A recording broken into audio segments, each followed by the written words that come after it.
खरंच हिऱ्यांचा पाऊस पडतो का?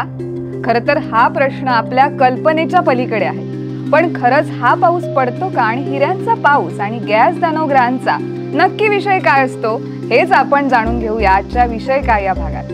नमस्कार मंडळी, मी तनया आणि आपण पाहताय न्यूज अनकट। कल्पना करा, अवकाशातून पावसाऐवजी हिरे पडतायत। ऐकायला स्वप्नवत वाटतं ना?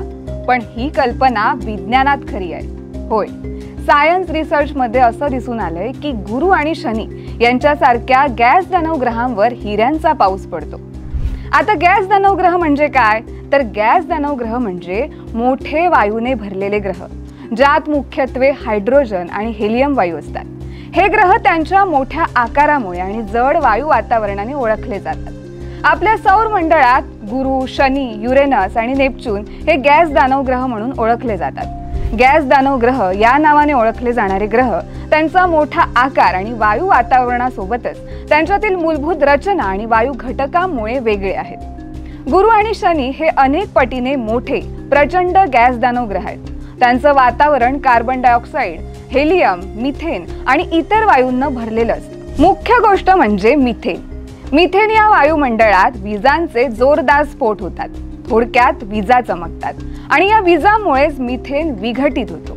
विजेमुळे मिथेन तुटतो आणि कार्बन अणू मोकळे होतात। हे कार्बन अणू वातावरणात विखुरले जातात आणि एकत्र येऊन कार्बन कण बनतात आणि त्याचा दाब तापमानाने हिऱ्यांचा जन्म होतो। गुरु आणि शनी यांसारख्या ग्रहांवर जसं आपण खोल आत जातो तसं दाब आणि तापमान झपाट्याने वाढत जातं। शनीच्या खोल वातावरणात दाब पृथ्वीच्या तुलनेत लाखो पट अधिक असतो। अशा दाबाखाली ते कार्बनचे कण एकत्र येऊन क्रिस्टलाइज होतात, म्हणजेच हिरे बनतात। सुरुवातीला ते सूक्ष्म हिरे असतात, सूक्ष्म पावसाच्या थेंबासारखे, पण खोलात जाताना ते अधिक ठोस, मोठे आणि खरे हिरे बनतात। आता मुद्दा परत येतो की खरंच हिऱ्यांचा पाऊस पडतो का? तर उत्तर आहे होय।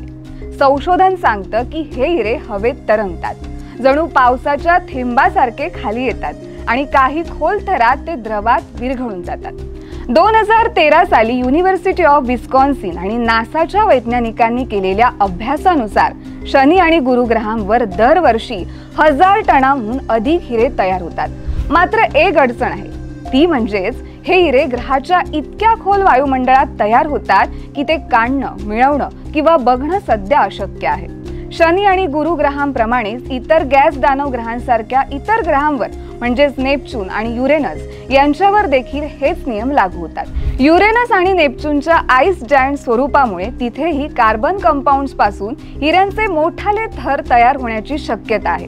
आईस जायंट्स म्हणजे बर्फीय महाकाय ग्रह, जे मुख्यत्वे जड अस्थिर पदार्थांनी बनलेले असतात। हे पदार्थ बर्फ म्हणून ओळखले जातात। तुम्ही विचार करत असाल की ही सगळी थिअरी आहे की खरं? तर उत्तर आहे दोन्ही, हो आणि नाही।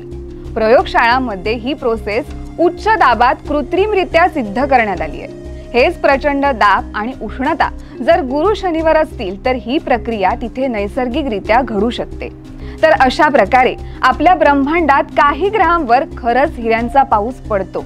कधी ना कधीतरी आपले शास्त्रज्ञ तिथपर्यंत पोहोचतीलच आणि तेव्हा पावसाळा म्हणजे हिरेच हिरे।